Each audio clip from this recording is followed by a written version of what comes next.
Hi, my name is Dan Nelson, and I hope you're going to join me for this free art lesson for kids. Kids of all ages, if you want. I'm going to talk about cartooning and how to draw cartoons. I've been drawing cartoons, honestly, since I was 9 years old. Well, even before that, but I can trace some of my stylistic elements in my cartoons back to when I was 9 years old. So that means I've been doing cartoons for 45 years. I bet that's longer than you've been living.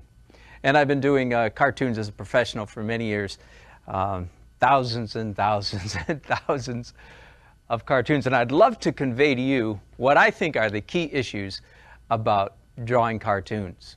Now, some things you're going to love, some things you're going to be surprised by. The first thing I want to talk about is how to hold a pencil. And if I don't miss my guess, I bet you most of you already think, well, I already know how to hold a pencil.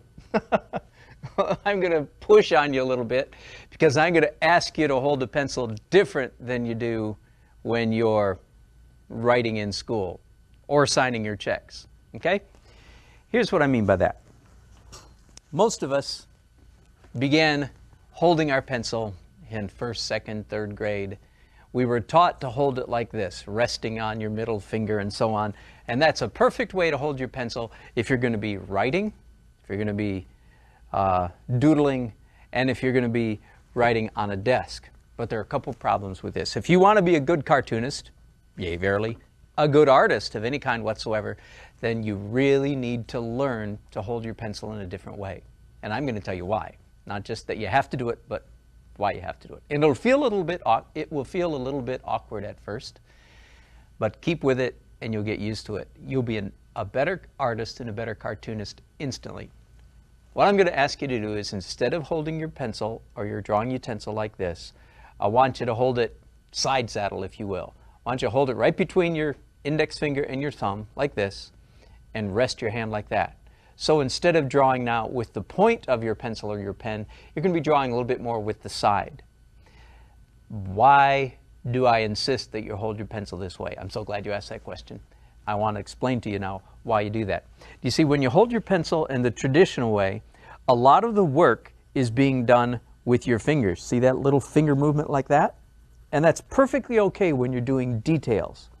But if you want to draw and sketch in a free manner, you need to hold your pencil like this. So now, instead of drawing with your fingers, you're drawing with your whole arm.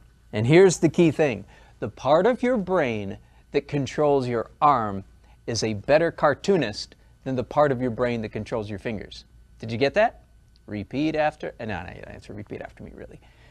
But trust me, the part of your brain that controls your whole arm is a better artist than the part of your brain that controls your fingers. So if you'll simply switch over and start holding your pencil side saddle, I called it, then you will immediately become a better artist. Now, let me make sure that I'm clear about one thing. There is a difference between sketching and drawing details.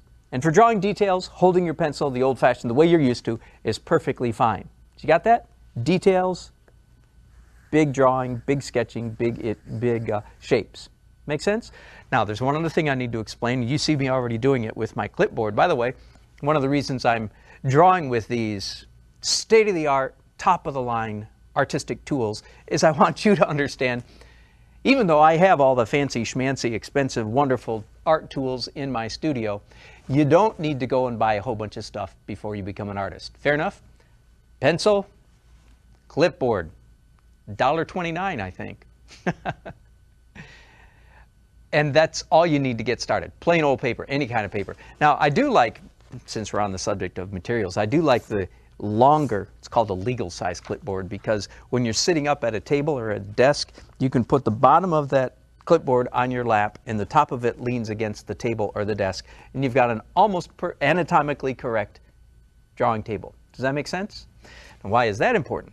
Two reasons. One is, if you start holding your pencil not this way but this way, it doesn't work if the drawing surface is pointing at the ceiling, like it typically is if you're drawing on a desk at school. Does that make sense?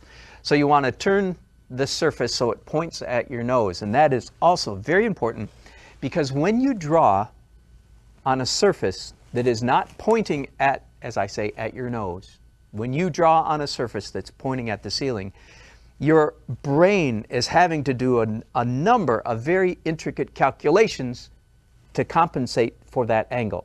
Does that make sense? I know I used some big words there, but I bet you can replay it, rewind it. I'll wait for you.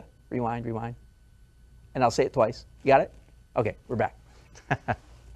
So if you point this at your nose, you'll be able to draw better because you'll see what's really on the paper instead of having to compensate for this angle. Does that make sense? So these two things go together, holding your pencil this way and pointing this at your nose.